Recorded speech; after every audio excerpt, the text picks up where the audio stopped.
Om Swastiastu sahabat Duta Dharma, kembali lagi bersama saya, Blijul, dari Lembaga Dharma Duta LDD Sulawesi Tenggara. Hari ini kita akan menyelami salah satu kisah paling kelam dan penuh intrik dalam Wiracarita Mahabharata, yaitu kisah Sangkuni, sang konspirator ulung di keluarga Brata. Sebelum kita mulai, tahukah sahabat semua, kerajaan Gandhara asal dari Sangkuni.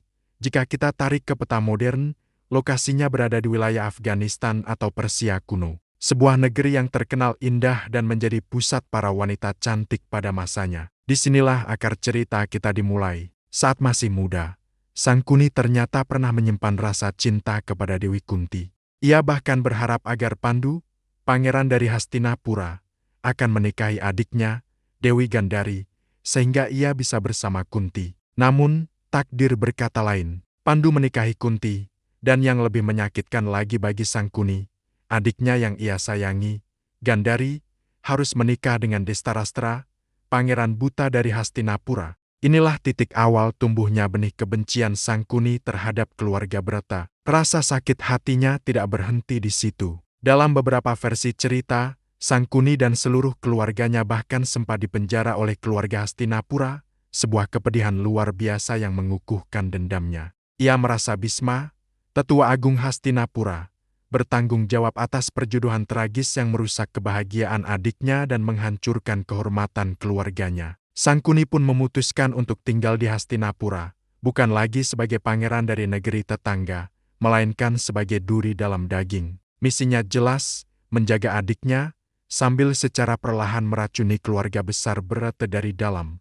Ia dengan cepat melihat celah pada keponakannya, Duryodhana, putra sulung Destarastra yang ambisius namun lemah secara moral. Sangkuni menjadi penasihat utamanya, membisikkan hasutan dan menanamkan rasa iri serta kebencian yang mendalam terhadap para Pandawa, sepupu Duryodhana. Ia menjadi dalang di balik berbagai rencana jahat, termasuk upaya pembakaran Pandawa di Istana Kayu Jatugra yang terkenal itu. Puncak kelicikan Sangkuni terjadi dalam permainan dadu yang legendaris. Dengan kemahirannya bermain curang, ia mewakili Duryodhana dan berhasil merebut semua harta, kerajaan, bahkan kehormatan istri Pandawa, Drupadi.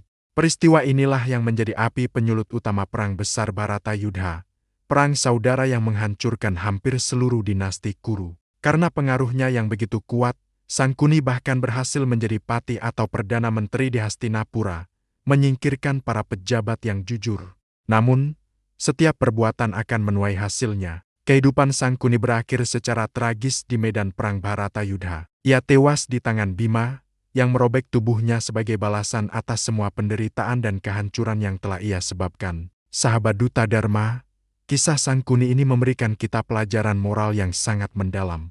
Pertama, bahaya dari iri hati, dendam, dan kecerdasan yang digunakan untuk kejahatan. Sangkuni adalah contoh nyata bagaimana adharma atau jalan yang tidak benar hanya akan membawa kehancuran, tidak hanya bagi orang lain, tetapi juga bagi dirinya sendiri. Kedua, kisah ini mengingatkan kita betapa pentingnya memilih lingkungan dan penasihat yang baik. Duryodhana menjadi korban dari hasutan Sangkuni karena kelemahannya sendiri. Ini menjadi pelajaran bagi kita semua untuk selalu waspada terhadap pengaruh buruk di sekitar kita. Ketiga, kekuatan kata-kata sebagai senjata. Sangkuni dikenal sebagai ahli silat lidah. Fitnah dan kebohongannya mampu memecah belah persaudaraan dan memicu perang terbesar. Ini adalah pengingat bahwa lidah bisa lebih tajam dari pedang. Dan yang terakhir, kisah Sangkuni menegaskan konsep karma phala. Meskipun ia sempat menikmati kekuasaan sesaat, akhir hidupnya sangat menyedihkan. Segala keburukan pada akhirnya akan menghasilkan buah yang buruk pula. Terima kasih telah menyimak video dari Lembaga Dharma Duta Sulawesi Tenggara. Semoga kisah ini dapat menjadi renungan dan pelajaran berharga bagi kita semua. Jangan lupa untuk mengikuti kanal kami untuk kisah-kisah inspiratif lainnya. Om Santi, Santi, Santi, Om Rahayu Sami.